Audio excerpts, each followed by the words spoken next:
Mund parashtrohet ndonjëherë pyetja kush e krijoi Zoti. Së pari të nderuar, këtë pyetje bën një njeri ignorant, mendje madh, naiv, i cili është rob i egos dhe unit të vet. Së dyti, Allahu i madhruar është krijuesi i gjithësisë. Ai ka krijuar çdo gjë dhe nuk ka mundësi logjikisht që krijuesi të jetë njëjtën kohë dhe krijesë, apo krijesa të jetë krijues.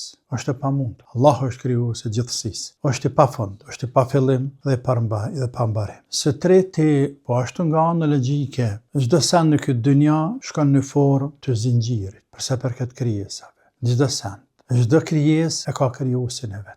E po të ishte ashtu, atëherë kush e krijoi çatë që krijoi Zotin, pastaj kush e krijoi çatë që krijoi Zoti, ta tjetrën, pastaj kush e krijoi atë që krijoi atë, dhe do të ishte një zinxhir me hallka të papërfunduara. Dhe kjo nga ana logjike është e pamundur dhe pa kapshme. Së këndimi, pa tjetër, se kjo hallkë e zinxhirit të gjatë, kush e krijoi këtë dhe këtë dhe këtë dhe këtë, do të përfundoj te krijuesi absolut. Pejgamberi alayhi salatu wassalam na ka thënë hadith, shejtani vjen ndonjëherë njeriu dhe thot, kush e krijoi tokën, kush e krijoi qiellin, kush krijoi ty, kush krijoi atë, ky vetëm thotë Zoti, derisa po Zoti kush e krijoi, derisa të thotë po Zoti kush e krijoi. Thotë nëse vjen diçka të tillë, atëherë le të thotë a'udhu billahi minash shaitanir rajim, dhe ta ndërprerë atë, pra mos merret me këtë çështje, sepse është prej shejtanit të mallkuar për me fut robin në dyshim. Allahu është krijuesi i gjithësisë, është i pari pa fillim dhe është i fundit i pa mbarim. Çdo gjë tjetër ka fillim dhe ka mbarim.